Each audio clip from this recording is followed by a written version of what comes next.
In 2005, I had an opportunity to go down and speak to the Board of Regents for University of Michigan on behalf of the Tribal Council and our tribe. And I was joined by a NAGPRA representative from the Bay Mills Indian community at that Regents meeting. And she's been very active in our Native community, and her doctoral dissertation is on the verge of being completed on boarding schools.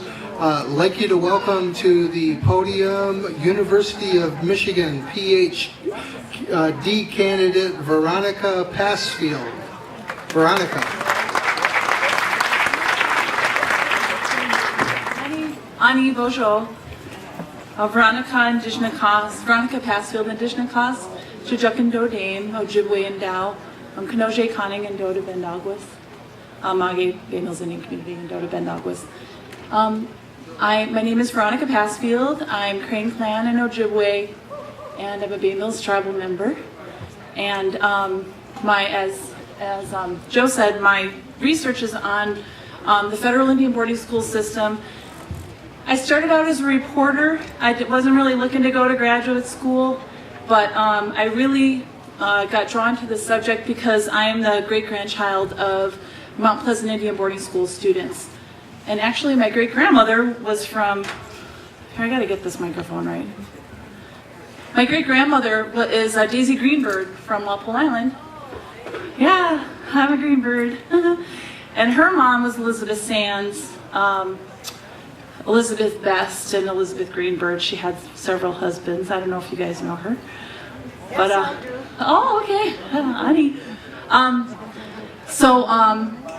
This school, and then my great grandfather was Jimmy Smith, and we're us Smiths and Hutchinsons from Bay Mills. So I always like to tell people who my family is. Okay. So one thing that I always like to think about is that we are the 7th generation. Right now, all of us here are the 7th generation from those chiefs who were making the treaties. And we all know about how important the 7th generation is. And I have to tell you that every time that I come here to this property and see that the school is here and the amazing job that Zeebling Center and Saginaw Chippewa Indian community is doing to keep this legacy going, I am incredibly grateful to them and just say Chimigwech to this community on behalf of all Nishnabek in this region. So, Miigwech, Chimigwech. Yeah. It makes me feel good. I feel like we're keeping our 7th generation obligations going by doing this kind of work. I came to this work and my interest in this work because of my grandmother. That's my grandma. I don't know if you know her, but she grew up on Walpole Island a lot of her life. That's me and my grandma there. Her name's Connie Hutchinson, Connie Smith Hutchinson. And I think I got interested in the boarding schools mostly because she wouldn't talk about it. So you know how grandkids are, the less you tell them, the more curious they get. So I always also noticed my grandmother had a really kind of intense split in terms of how she lived her life.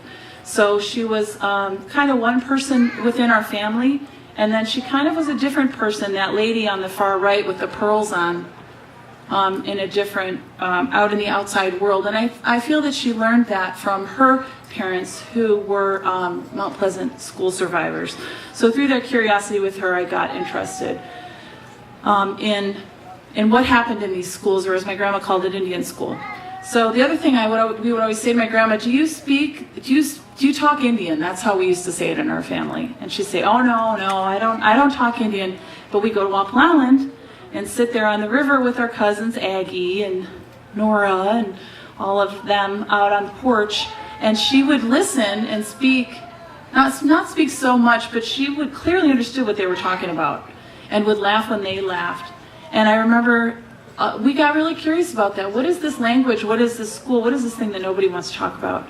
So then we started to get pictures through Bay Mills. We got pictures. That right there is Alex Smith. He was a student here at Mount Pleasant. That's a picture of him in his uniform. And I got really curious. Why are they dressing our kids up like soldiers? wow, that's a really little kid what's the deal with Indian kids in Army uniforms? What is that? And Alex was kind of famous for running away a lot. So I wondered why. And I thought, he's really far from Bay Mills down here. He was born in 1901 or 1902. He's down here. I'm going to tell how he got away from his parents for a while, but really young to be jumping the train or doing whatever he was doing to get away from the school.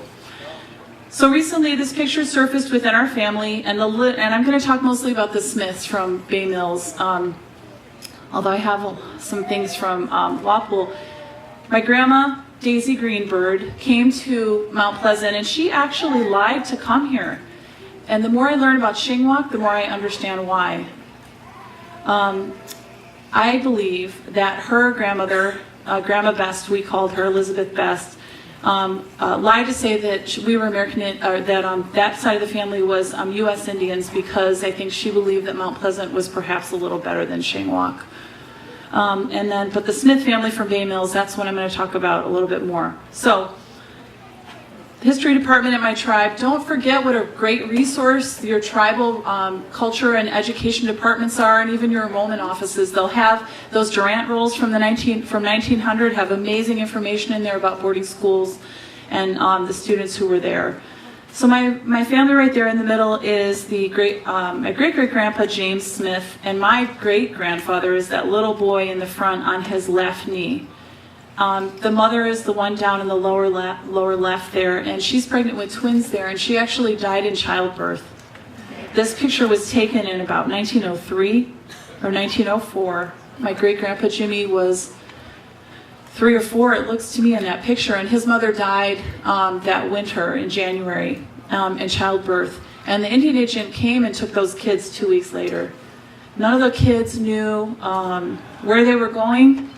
They came and got him on a horse wagon, and they put him on a train, and they sent him down here to Mount Pleasant. I drove here from Ann Arbor today in 2.5 hours, and I thought it seemed kind of far away to me. I can't imagine what it was like for them. So I got interested in this idea of captivity. You know, like we said, what's the deal with putting Indian kids in soldier uniforms? Also, what's the deal with putting with keeping us captive? Right, so my great-grandpa Jimmy was also notorious for running away. And as we know, our children were not allowed to go home from the schools. And I thought, who thought that was a good idea? We were basically imprisoned. I also got very interested in my research in the idea of resistance, right? So as you'll see on the screen, I can't read it because I can't see that far over there. But you can read, these are some of the jump rope songs that the kids here at Mount Pleasant sang. And these came from the Clark Historical Library. They found some of these. But I love the idea of our kids being out on this very lawn where we are right now and singing these songs. And by the way, I heard that here they let them use their language a little bit for things like jump rope songs, but that, of course, they were really severely punished for speaking their language. So I got interested in the idea of captivity and resistance, and that's really what my research has focused on. What my research has found is that I think that, and what I want to sort of propose to our communities, is that these boarding schools really are a result and a product of war, okay? The people who created the situation in which the federal Indian boarding schools were created in the United States were the people, the generals that came out of the scorched earth policy in the Civil War. So during the Civil War, the way that they ended the war with the South is they went into the Shenandoah Valley and they burned the town down. They burned the crops, they burned the food, they burned the buildings, and they basically made life unlivable within that village, okay? Those people were then, after the war, asked to go out onto the plains and be in charge of the Indian wars, okay? So this scorched earth policy and this total war policy was transferred then to our tribes out in the West. It started with most notably in terms of how our schools were created, it started with the Sand Creek Massacre in 1864, where they came in and the women and the children were the ones who were the targets there at Sand Creek, because we're the ones who bring the next generation into the future, right? Are the women and the children. Thank you so much for doing that. So, and then at the Washita Massacre, they decided, you know what?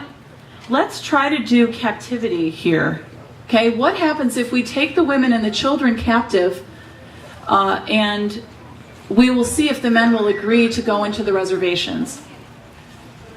Custer, of course, was the one who was in charge of the Washington Massacre, and they massacred a lot of people, and they did all of the scorched earth things, but they also took women and children captive. From that moment of captivity on the plains with Custer, that is the practice that developed into the federal Indian boarding school system here in the U.S., and from here it spread to Canada, Australia, Africa, New Zealand, etc. They interred the prisoners off of the plains, the Cheyenne, Southern Plains tribes, mostly Cheyenne, Arapaho, Caddo and Kiowa folks, Pawnee. They imprisoned them at Fort Marion in Florida, and their jailer decided, you know what, instead of just having these prisoners kind of chilling here and dealing with their captivity, I'm going to turn them into American soldiers. So he cut their hair, right? We're hearing these similar stories. He dressed them up in abandoned old army uniforms. He taught them to march. He put them on a very, very strict schedule. And then he put them to work for the efforts of Empire in Florida. So they were clearing palmetto forests for, orange groves, and they were digging up shell mounds, burial mounds for the Seminoles in northern Florida.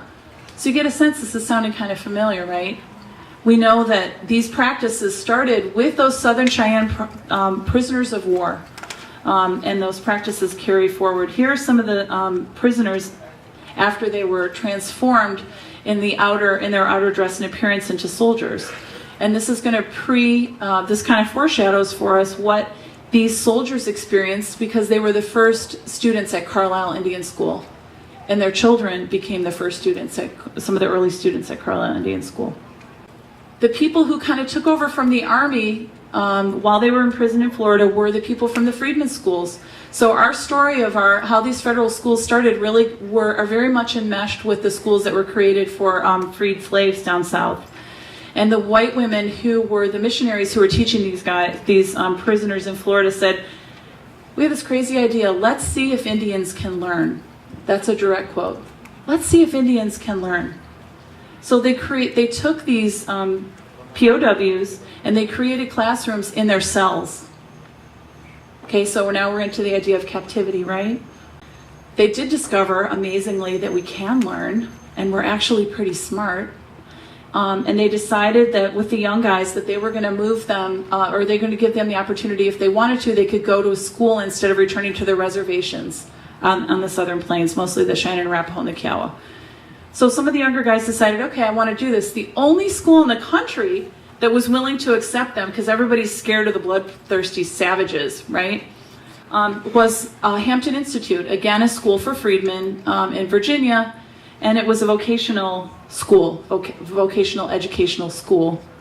It was created by a guy whose father had created vocational schools like this, just like the one that we're sitting in, for people in Hawaii, for indigenous Hawaiians, a generation prior in the 1830s. So what you realize when you look at this globally, we're not crazy when we feel like our children were militarized, that our children were captured, that our children were imprisoned, and that our children were put in the service of settler colonialism or U.S. empire and Canadian empire. That is quite, when you historicize it, that is actually exactly what happened. So I feel like sometimes people say to me, especially when I teach, oh my God, you Indians, just get over it, right? Come on. These are really profound things that happened in our communities that it's understandable that we are still here today and we care enough to be here today and make this whole event and all come. And it's part of a global expansion of white settler colonialism. Okay, this school is very much the grandchild of schools that were created for indigenous Hawaiian people in the 1830s. What ended up happening, not surprisingly, in Hawaii and here is that almost immediately after the schools are created, they start, and our children are interred, that these laws start to be created to take our lands. So you see the simultaneous thing happening in Hawaii and happening in the US and happening in Canada and every other place that these schools exist, that laws are then created by the same settler colonial population to dispossess us not only of our children and our future, of our language and our heritage, but to take our lands. So you have a generation of kids who grow up, who have to learn when they get out of the school about their own sovereignty and their own legal rights and their own claims to their lands and their culture and their language, etc.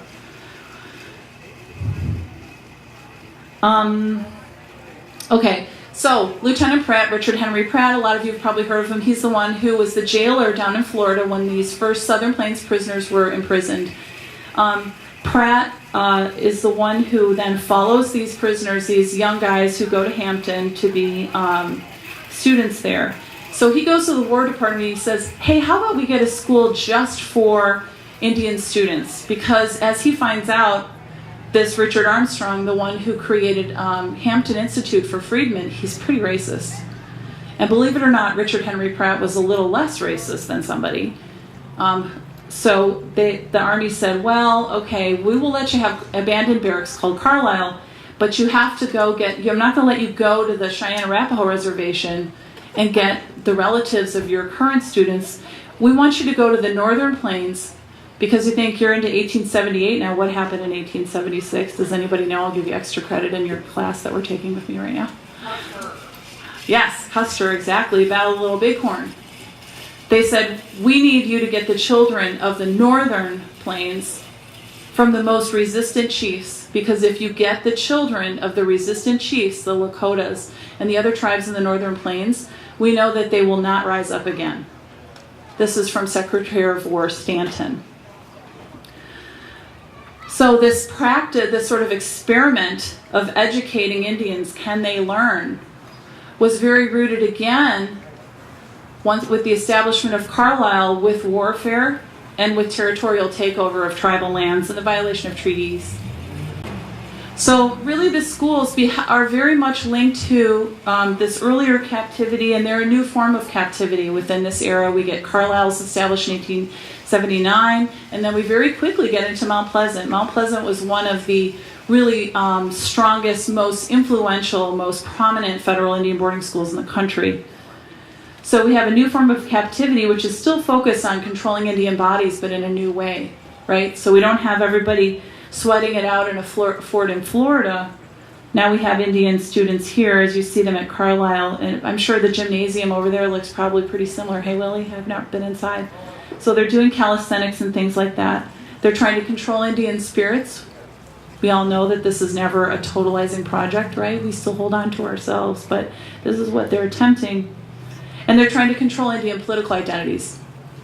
So they're not only trying to convert us culturally, but they're trying to Americanize us so that we do not understand our own sovereignty and our own rights. Okay, so the children, here's my other thing I want to really emphasize, and I'm almost done.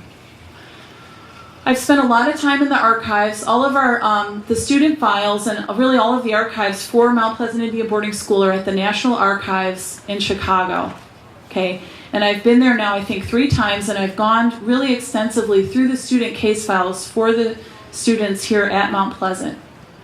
I'm putting out my email at the end of the slideshow, so if I have the student files of quite a few families, and I'm very happy to help anybody who wants to go or find out how to get copies of their family files. It's not hard to do. So you'll have my email if you need help with that. So I pulled some things out of the student case files and also some oral histories that I was asked to do for the Little Traverse Bay Band of Odawa Indians. A few years ago, they asked me to interview some of their boarding school survivors.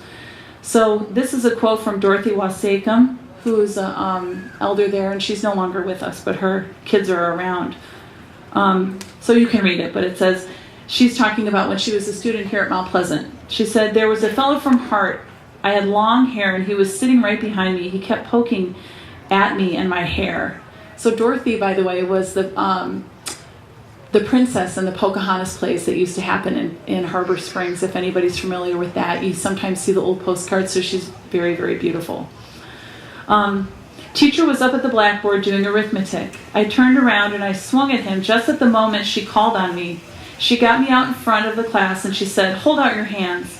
Boy, did she ever whack them. They were so red and sore. Oh, I guess she thought I was going to cry, but I was too stubborn to cry. This is the letter from my Uncle Jimmy, who you saw, the little guy on the knee of his dad there. I'm super proud of this. In fact, I want to frame this, and I might. To whom it may concern, this is from Mount Pleasant in 1923. He was well out of the school by then. He was out of the school by the age of 11. But somebody had apparently called looking for a letter of recommendation for Jimmy. This is to certify that James Smith, the bearer, has been expelled from the school as an incorrigible pupil. Okay, I'm like, yes! Very proud of my grandpa Jimmy there. And he had many difficulties in his life, I believe related to his experience here at Mount Pleasant. He was a very severe alcoholic, and he really got it together when he went out on the Great Lakes as a merchant marine. But he and Daisy met here at the school and they married. Did you guys know him? Do you know Jimmy Smith at all? I don't know if you know him. Okay. This is from Frank Edwagishik's grandpa. I know a lot of you out there know Frank Edwagishik. And I didn't show the stationery on here, but he had very fancy stationery. He owned a store in Harbor Springs and used to wait on the dock when the steamers came in and direct people into his store, which was a lot like Indian Hills Gallery in Harbor Springs that Victor Kishko used to have. So I'm going to come over here. I love this letter. So Frank Edwagishik's grandpa, who had really strong social standing within the Indian and white community in Harbor Springs, the school wrote to him about his son. Mount Pleasant wrote to him about his son, saying, "How come you haven't sent your son back?" He says, "Your anxiety over my son," hold on. "Your anxiety over my son seems to me to be quite unnecessary when he is safe at home, because then your responsibility for the child ceases. And we are all very well satisfied to have him here." So it's a very nice way to kind of say, bug off, it's none of your business, right? But it gives you a sense of how entitled the administrators here at the school began to feel about our kids. And this is Nora Greenberg. I don't know if you know Nora. Yeah? Oh, that's your mom? Oh, what do you know? So I'm Connie's granddaughter. Oh my gosh, what do you know? Okay, we're cousins. Of course, cousins always. We're always got a cousin around. Okay, so I'll give you the Greenberg file. Yay! I'll give it to you. So anybody, I tell you what files I have after, and I always make CDs for people because we should have these in our family. They're our files, right? So it says here, the mother of Nora Greenberg, Mrs. Lydia Greenberg, is at the office now. Okay, I love this. So Grandma Beth showed up basically to pick up Nora. And they were not sending the kids home, right? And through my research in the archives, basically, they were, the parents did not realize that when they signed the paperwork, right? We have a language issue going on here. And that when the parents signed the paperwork for this school at Mount Pleasant, they didn't realize that they didn't get to have their kids back. That basically they had signed, in the view of the school, they had signed away their parental rights. So so Grandma Bess decided, well, we'll see about that. So she gets in her car from Walpole and she gets on the train or something and came to the school and showed up and said, "Hello, I'm here to pick up my daughter." Yeah. Okay. So she says, the mother of Nora Greenberg, Lydia Greenberg, is at the office now and wants to take Nora home for vacation. Nora was enrolled on June 9th. I always got that family stuff mixed up. By Mrs. Lizzie Sands for 5 years. Mrs. Greenberg states that the girl was enrolled. So anyway, they go on and on about how basically she's coming to get Nora and there's a fight about it. So I love that because to me, again, that's evidence that our grandparents and our parents fought for us in ways that maybe we don't even know, right? But it shows up in the letters that the school archives have about our kids. Okay, so I need to tell you another story. So one of the elders I interviewed at Little Traverse Bay Band is a guy named Floyd Genia. And I know some of the Genias are around here still. So Floyd shared this story with me, and when I interviewed him, he said it was okay to share all of the stories that he shared with me, with the community. So I'm sharing it with you with Floyd's permission, and Floyd is gone now. So Floyd was a student here at Mount Pleasant, and I know from the student file that his family started out being very stable financially, and then when the Depression hit, it really hit the Indian communities really hard here in Michigan. So I know that during his tenure here at Mount Pleasant that his family had experienced some financial hardship. Floyd did tell me when I interviewed him about running away from school. So when I had my tape recorder going, he told me about, he left here, he hopped a train, and I wonder if it's the train tracks right down there. And he hopped a train and he rode the train like a brave hobo all the way up to Charlevoix, right? He probably met some hobos. So he ended up back in Charlevoix. I said, well, Floyd, what made you do that? You know, what made you, I mean, that's so brave. He's 9, 10 years old. He said, oh, I knew it was spring, and I knew the mushrooms would be coming in, and I knew that my dad was going to be fishing again, and I just was really homesick. Well then, after I turned the tape recorder off, this happens a lot when you're a reporter too. After I turned the tape recorder off, he said, he told me about being in a classroom here in this very building, and there was a little boy there who would not stop speaking his language, was constantly caught speaking his language. So this is a bad story, okay? So he said that the teacher went to the classroom, went in the corner, got this big pole that had a hook on it. And then you can see on these tall windows, they use the hook to pull the maps down and to pull the shades down in the classroom. And he said that the teacher beat that child to death in front of the class. And that they buried that child that day. And if I had known what was the question that we would have about the burials here, I wish I would have known to ask him, because we could use it now, right? To understand where those children are buried. But that sure gave a strong message to all the kids in that classroom, right? So we know from trauma and that kind of trauma and abuse that even if you're not the one that's getting hit, you get the idea about how you better behave. So I believe that's why Floyd went home. Okay, but as always, right, as Nishnabs, our laughter really helped us. So I heard many stories from survivors about the friends that they made and the mischief that they caused. And I see this, and I hope to ask survivors about this, but I think about it in my own family. I know that's how we got through our stuff, was by laughing and loving each other. And so here's a couple stories that I have. One's from Dorothy Wasacom, and one's from Josephine Otto. You might know her. Yep, so this is from her before she passed away.